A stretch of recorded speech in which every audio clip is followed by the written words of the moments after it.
buenas noches a todos, bienvenidos a un nuevo programa de Contexto aquí en Agricultura TV. Y hoy día tenemos una invitada espléndida, porque eso es definitivamente el epíteto que merece nuestra invitada. Así que está con nosotros Elizabeth Rodríguez, que la verdad es que en Sin Filtro has dado como una luz, así como que saltaste como el estrellato. ¿Cómo estás? Muy bien, gracias Magda por invitarme. Gracias, es un honor poder estar acá sentada contigo conversando. Bueno, pero a ver, tú, Eli, estás de asesora, de parlamentario, bueno, en el PDG, por supuesto, yo diría posible candidata a presidenta, ¿o no? No, todavía no, vienen elecciones, así que hay mucha arena moviéndose. Yo creo que tiempo al tiempo, las cosas se van acomodando en el tiempo perfecto y aún no se ha tomado ninguna determinación. No, me imagino, pero con todos los terremotos que ha habido, te has convertido en una pieza importante. Yo creo que en un partido político todos son importantes. Si no fuera por la existencia de militantes y de personas que les gusta participar en política, no existiríamos como partido, ninguno. Así que yo creo que todos somos importantes, pero claramente siempre hay ciertos liderazgos o características que vinculan a la persona con lugares especiales. Ya, pero tú igual serías material dispuesto en caso de que las aguas se conjuguen y estén ahí, los astros se alineen y aparezca tu nombre. Sí, definitivamente. Porque, a ver, hay mucho porque el PDG irrumpió de pronto, creció exponencialmente y después tuvo este terremoto que yo creo que es parte también de todas las organizaciones. Un poco para que nos cuentes a todas las personas que están escuchando, ¿qué rol ocupó el PDG dentro del espectro político y hoy día frente a estos terremotos cómo se proyecta? Porque sin duda parecía ser en el fondo la golondrina que iba a ser todos los veranos y de pronto quedó como golondrina que tal vez uno dice hará verano o no. Pregunta. Sí, mira, el verano siempre llega y la golondrina se tiene que readecuar a las situaciones de cada temporada. Mira, el PDG es un partido político que en realidad vino a romper un esquema de lo tradicional, de la costumbre. Yo creo que el estallido social vino, yo no creo que sea un reclamo o que haya sido un reclamo por la Constitución. Si uno hace un análisis de qué pasó esos 3 días, desde el 18 hasta la gran convocatoria en la Plaza Italia, que es la Plaza de la Libertad ahora, el reclamo era por la clase política. De ahí es una concadenación de hechos que llevan a Sebastián Piñera a presentar este proceso de discusión para una nueva constitución. Pero es porque la gente estaba cansada de lo mismo, de que no se ponen de acuerdo con los temas de urgencia, que los procesos parlamentarios nunca funcionaban, las grandes decepciones sociales, como el caso Soquimich, todos los gates habidos y por haber, porque no es uno, hay muchos gates, casos gates, digo yo. Y yo creo que ese fue lo que fue armando a una ciudadanía no preparada académicamente, a una ciudadanía que viene ya desde la experiencia. Muchos adultos sin profesión, pero con su práctica comercial, muchos trabajadores que pudieron estudiar solamente un técnico, o muchas dueñas de casa, que a la larga tienen sus emprendimientos, muchos informales, que entienden mucho, pero que en realidad no estaban dentro de este grupo de élite, que era el que maneja hasta el día de hoy a nuestra república. Entonces yo creo que ahí el PDG agarró un discurso muy humano, muy normal, muy de clase media, y yo no hablaría de la media emergente, sino que yo hablaría media baja, donde se encuentra un discurso mucho más humano, mucho más fácil de entender, con un diálogo simple, con palabras que no eran rebuscadas para el común mortal del que tiene que vivir día a día 4 horas en el metro, 2 de ida, 2 de vuelta. Y yo creo que ahí llegó el PDG a instalarse con personas que, me sumo, que ya tenemos un conocimiento un poco más específico, no hay miedo de enfrentar a nadie, y donde se nos dijo muchas veces, no, ustedes no pueden llegar ahí, perdón, sí podemos llegar. El punto es que nos teníamos que atrever. O sea, podríamos decir que el PDG abrió un espacio a la participación política de personas y agentes, digámoslo así, que estaban como fuera del sistema, que los partidos Definitivamente. no querían aceptar, los partidos eran demasiado herméticos. Los partidos hasta el día de hoy son demasiado herméticos. De hecho, una de las grandes cosas que uno agradece en el Partido de la Gente es poder ser candidato a través de una democracia interna y no a través de asignación de una cúpula. Exacto, de que alguien diga ya, tú sí puedes, tú no puedes. No, no, no. Acá el que quiere ser candidato, nuestras reglas son sumamente participativas. Entonces, si tú quieres ser candidato, perfecto. Uno presenta la documentación, hay un consejo que hace un análisis de los candidatos, es como un examen de admisibilidad. Y si hay muchos candidatos con interés, se abre una primaria y la gente de nuestro propio partido nos vota. Entonces, llegamos al cargo de candidato votados por nuestra propia gente, y eso yo creo que lo hace aún más representativo, y la participación es concreta y es correcta. Ya, perfecto. O sea, ampliar un poco la cancha, permitir el acceso de personas que estaban de alguna manera denegadas, por una parte. Pero eso también, que puede ser la fortaleza, fue también el arma de doble filo, porque lo que faltaba al PDG, o más bien le falta aún, es tener una coherencia clara de ciertos principios, porque era como una charquicán, una cosa así. No, bueno, el charquicán pero es rico. A mí me gusta el charquicán, por eso te lo digo, no hay nada más rico. Sí, maravilloso. Es una muy buena combinación, pero cada uno de los elementos a veces se confunden. Pero hay charquicán del sur y hay charquicán del norte. ¿Más seco, más aguado? Exacto. Entonces yo creo que ahí... Me gustan los dos. A mí también. Pero yo creo que ahí está la diferencia. Este es un partido nuevo. Sí hemos cometido muchos errores, sobre todo comunicacionales. Los pañitos sucios se lavan en casa y no debiesen salir a Vox Populi, a juicio público, porque son errores que uno tiene que asumir como errores. Y tiene que aprender de los errores y construir en base a ellos y no volver a cometerlos. Es decir, de eso se trata el arrepentimiento, de no volver a cometerlos. El aprendizaje es eso, el ser humano aprende a golpe. Y yo creo que ahí hemos fallado un poco. Yo creo que esa es una herramienta que nosotros tenemos para construir, para mejorar, sobre todo en las pasiones. Yo creo que acá uno de los grandes errores del Partido de la Gente es que las pasiones nos han traicionado, las ganas de querer hacerlo todo bien, y yo creo que ahí está la oportunidad de crecimiento del Partido de la Gente, donde tomemos estos errores que nos han afectado tanto, pero construyamos algo con cimientos firmes. Yo creo que esta es la parte que nos va a potenciar. ¿Por qué?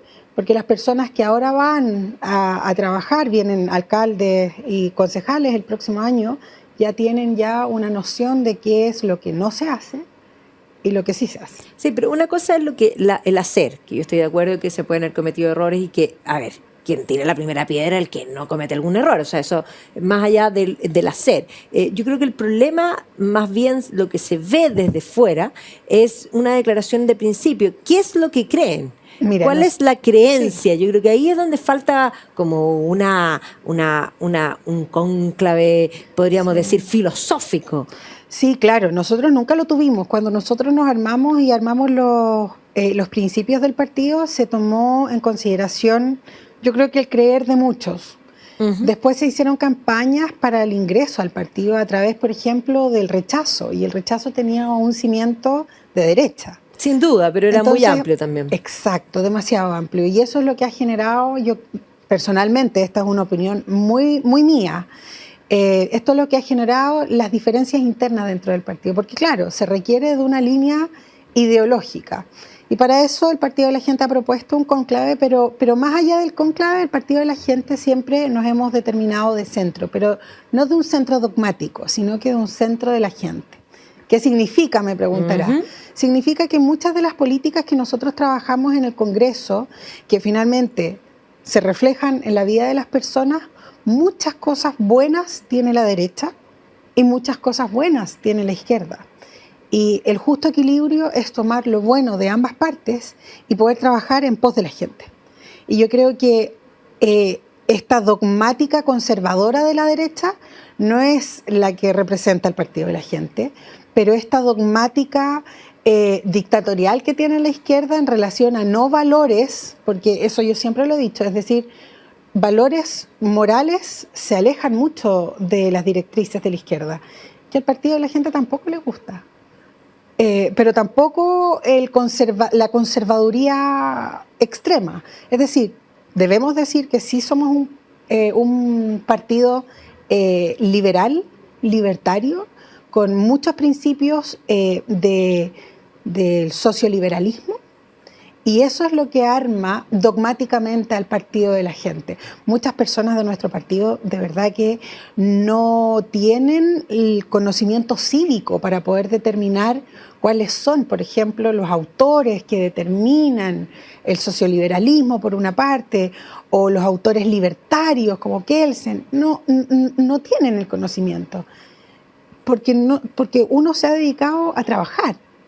Pero sí tiene el sentido común de decir sí, esto es bueno para la gente, o no, esto es malo para la gente.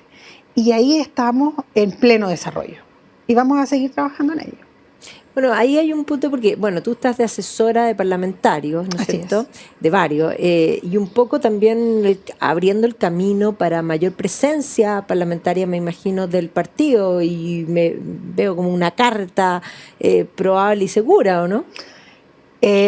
Para eso estamos trabajando. Yo nunca he negado, una de las cosas que siempre me han dicho, no digas lo que quieres ser, pero yo creo que romper el paradigma también es parte... Yo creo que al revés, yo creo que uno tiene que ponerse meta. Exacto, pero se supone que no las tienes que hacer públicas. Yo las hago públicas.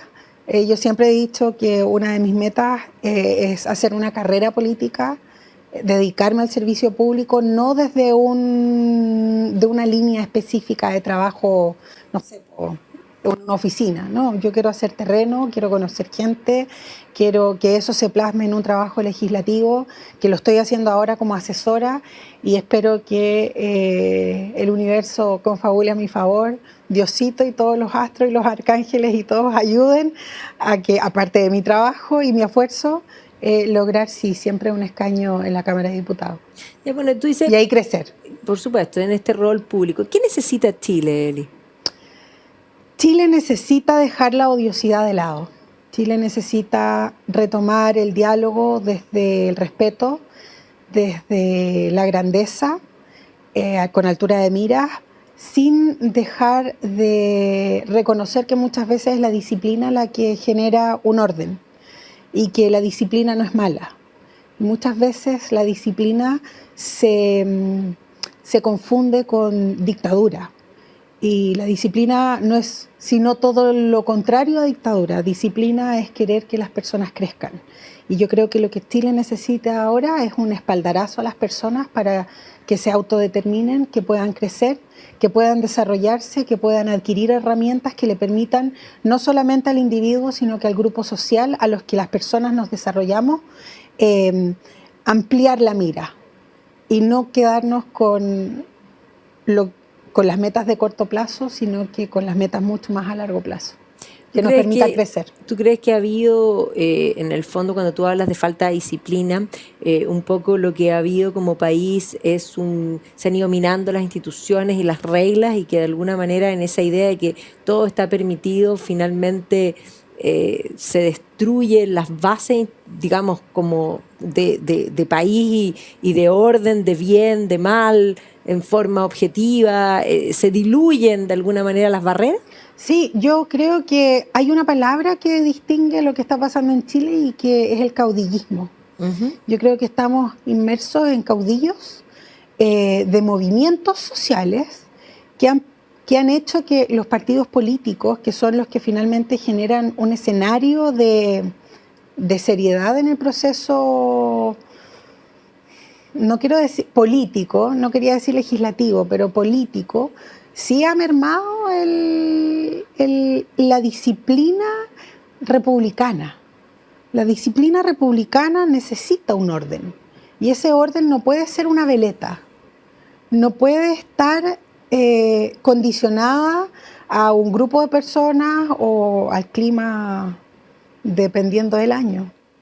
No bueno, puede y ser en eso. ese sentido de los caudillos, ¿tú también pondrías a Franco dentro de los caudillos?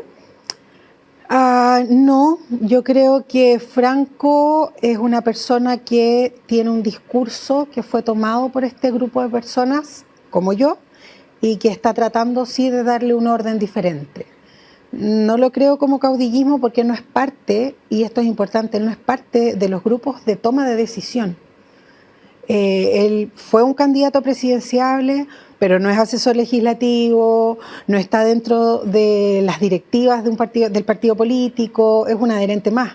No está dentro de ninguna cámara, es decir, él es una opinión más, las opiniones son absolutamente válidas. Por supuesto. Yo me refiero a caudillismo en los propios y en las internas de todos los partidos políticos. Si tú te das cuenta y hacemos un análisis práctico, los partidos políticos pelean entre sí, hay divisiones dentro del mismo Congreso, yo lo veo todos los días. Es decir, es impresionante cómo una izquierda que yo la veía muy ordenada hace unos años atrás, hoy esa izquierda está dividida no en 2, 6, 8, dependiendo de la ley a votar y quién está pidiendo los votos. Donde un poder ejecutivo responsabiliza a la inexistencia de tener o no mayoría en la Cámara para poder legislar o generar el desarrollo de su programa de gobierno, donde responsabiliza y condiciona su política anual, como anuario, a una reforma tributaria. Es decir, lo considero insólito. Y por otro lado tenemos a una derecha conservadora que tampoco ha cambiado los paradigmas de comportamiento en la interna.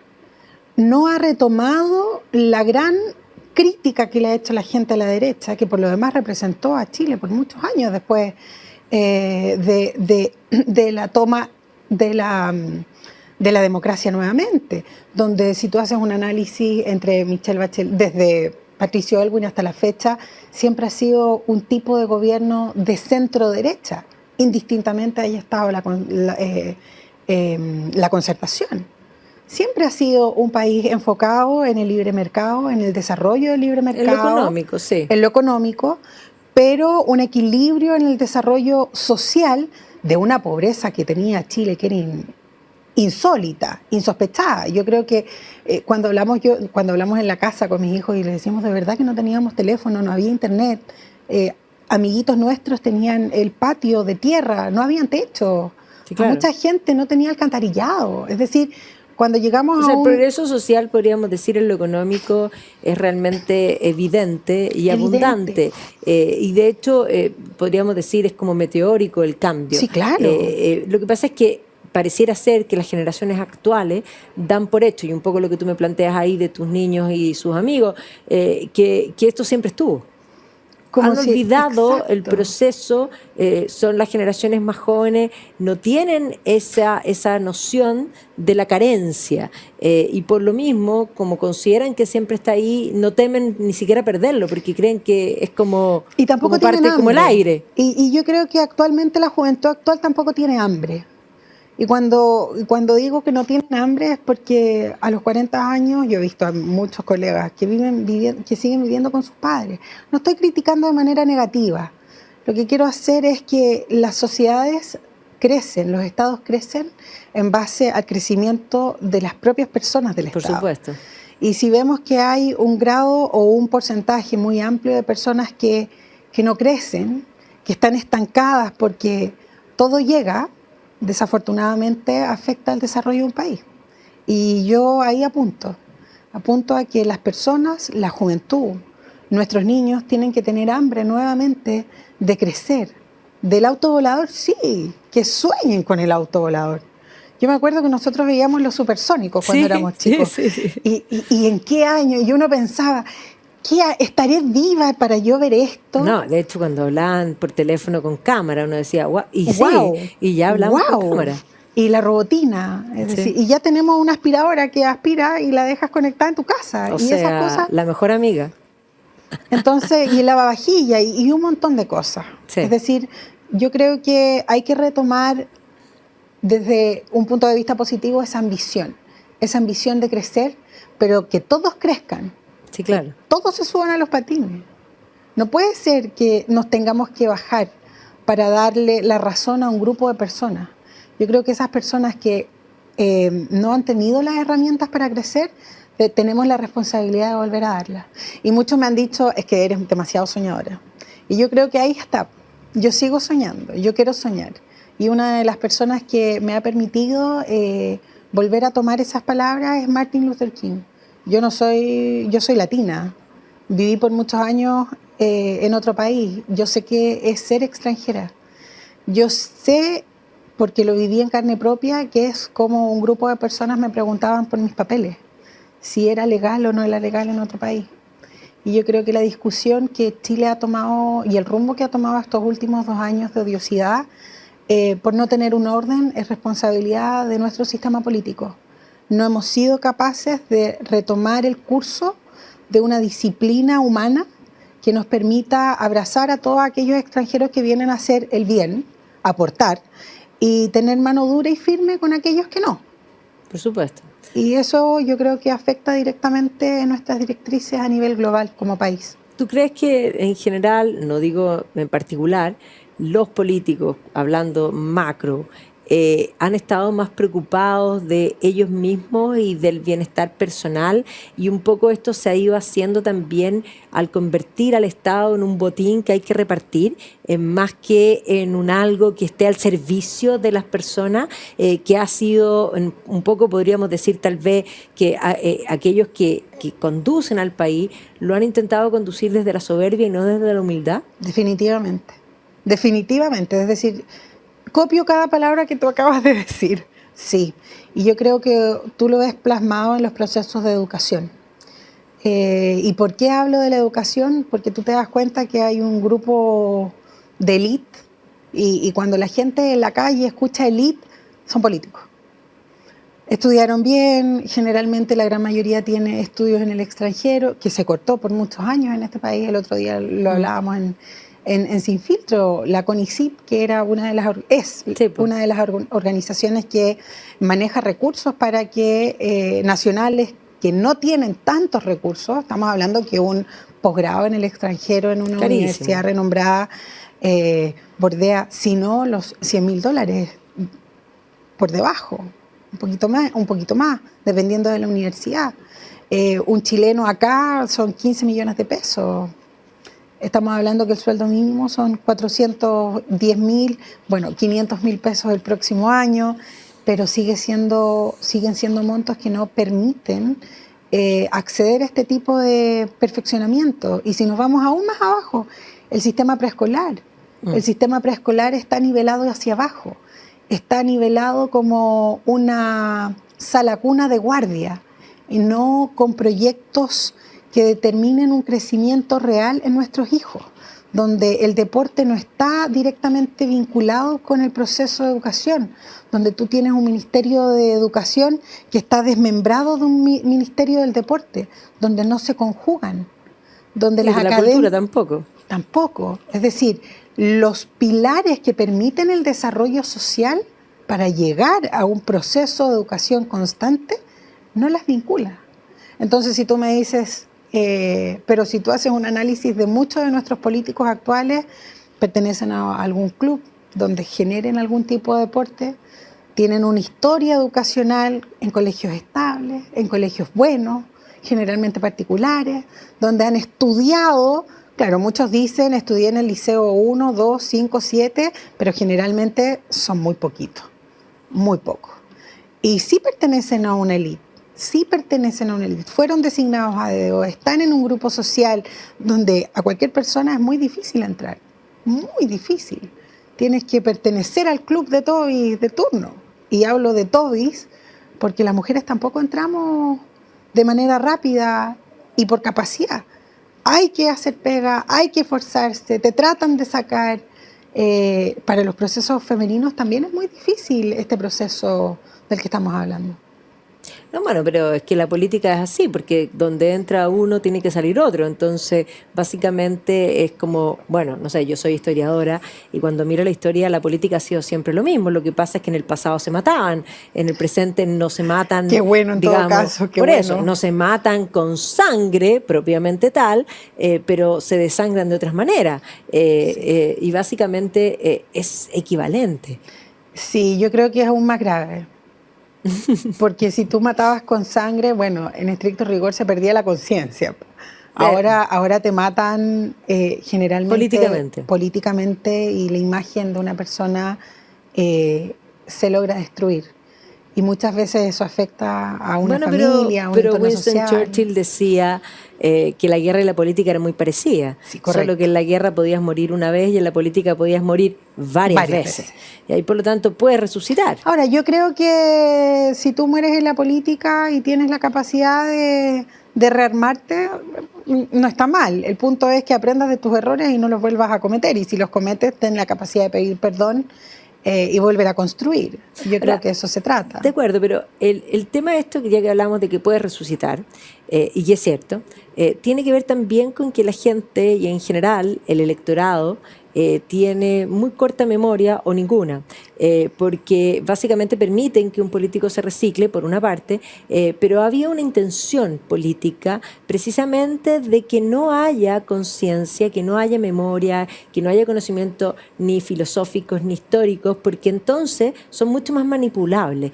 Y por lo tanto ahí hay un debe muy profundo, porque esas herramientas son esenciales para que las mismas personas puedan tomar sus decisiones para poder tener una vida más plena y ser más feliz. Si en el fondo lo que todo ser humano busca es la felicidad. Mira, yo en política creo que la resurrección no debiese existir. Si tú metiste la mano en la caja de todos los chilenos y afectaste monetariamente, así te lo digo, y robaste o no, como dijo en alguna oportunidad, desviaste montos, desviaste montos de la manera inadecuada, yo creo que ellos no debiesen volver a un sistema público. Y eso debiese estar plasmado, es decir, si yo cometo un error así de grave, no es posible que la responsabilidad administrativa termine a los 5 años. Claro. No, esto es una responsabilidad política que debiese ser perpetua y si metiste las manos donde no debías hacerlo, vuelva al sistema privado y construyase de nuevo. O sea, de hecho, si lo ¿por qué pensamos, no? si lo pensamos en rigor, el mundo público debiera ser absolutamente intachable. Claro, debería ser totalmente probo. Y aquel que cometa un error o algo, porque hay un tema, no hay crimen sin alegre, o sea, sin ley. Y muchas veces hay cosas que moralmente están mal, sí. Pero como no hay una ley que la sancione, no es delito. Entonces, ahí viene el tema que Maquiavelo ya lo veía muy temprano: la moral y la política suelen estar separados, sí. Lo cual es muy malo, porque eso es lo que destruye la política. Así es, y lo que hace Magda, yo creo que acá tenemos que vincular la ética y la moral. No se enseña. Exacto. No se enseña. Y la ética es un concepto que, si lo llevamos al dogma, la ética es individual. Por supuesto. Es directamente en donde tú te crías, qué te enseñan, cuáles son los valores que te otorgan en esa casa, que son muy diferentes muchas veces al del vecino. Pero la moral es una sola, la moral es la social. Y ahí tenemos que nosotros como sociedad tratar de retomar conceptos morales. Y acá quiero ser súper enfática, los conceptos morales no significa que sean conceptos conservadores. Los conceptos morales tienen que determinarse en qué es correcto, qué es incorrecto, pero que no le haga daño a un sistema social en conjunto. Y yo creo que ahí hemos perdido la mira de la moral social. La ética individual la podemos castigar, pero la moral social se ha visto vulnerada. Ha perdido estas boundaries, que son estos límites de protección que la moral tenía, donde ahora el libertinaje ha tomado protagonismo. Básicamente es no aceptar de que hay algo objetivamente bueno. Exacto. Y hay algo objetivamente malo. Cuando todo es dependiendo de la persona, subjetivo, bueno, entonces no hay moral posible. Exacto, entonces ahí cómo castigas y dónde aplicas disciplina. Y ahí yo creo que debemos priorizar en nuestro país, primero retomar buenos estándares de calidad en la educación, que por muchos años se luchó por el tipo de financiamiento, pero la discusión de la calidad quedaba afuera. No, pero tampoco se define. Yo estudié afuera, yo estudié en un colegio público en Estados Unidos. Y déjame decirte que el colegio público era espectacular, público. público, 100% público, donde a nadie le faltaba nada y las clases eran iguales para todos. Y tenía compañeras y compañeros de unos recursos inconmensurables, y yo me acuerdo que era hija de una estudiante latina, entonces nuestros recursos sí eran limitados. Y las caras que nosotros y los saludos eran normales, comunes y corrientes, buenos días, a todos por igual. Pero lo correcto es correcto y lo incorrecto es incorrecto. Es decir, teníamos un estándar de comportamiento que no era voluble por el tipo de ideología política que el sistema tuviese. Los colegios eran como Suiza, no se tocaban. Claro. Así de simple, no se tocaban. Lo bueno es bueno, lo malo es malo. ¿Podría en Estados Unidos haber habido una toma donde los estudiantes impusiesen a todo el resto la opción de no estudiar? Nunca, jamás, parole. Juvenile, parole juvenile, al tiro. No, imposible. Los sistemas estaban, los cuerpos de estudiantes en los colegios americanos tienen cuerpos de estudiantes que se manejan de manera tripartita. Trabajan como nosotros lo conoceríamos como el centro de alumnos de enseñanza básica y media, el cuerpo de administrativo docente, el cuerpo administrativo del colegio propiamente tal, de la estructura, más el sistema de counseling de cada gobierno regional. Estoy tratando de adecuar las palabras. Y las mesas de trabajo, todos estos era un engranaje donde todo se trabajaba en conjunto. Por lo tanto, los estudiantes no tenían nunca ni siquiera la posibilidad de irse a toma, porque todo siempre se trabaja y se consulta, pero nadie tiene la razón absoluta. Es decir, no iba a llegar un alumno y no me tienes los libros que te pedí el mes pasado, entonces vamos a comer el colegio. No, olvídalo, cero posibilidad. Y además la autoridad es bastante estricta, y si un alumno pretende hacer ese tipo de movimientos, claramente va a estar detenido por un tiempo y va a requerir de defensa jurídica, porque allá todos son responsables.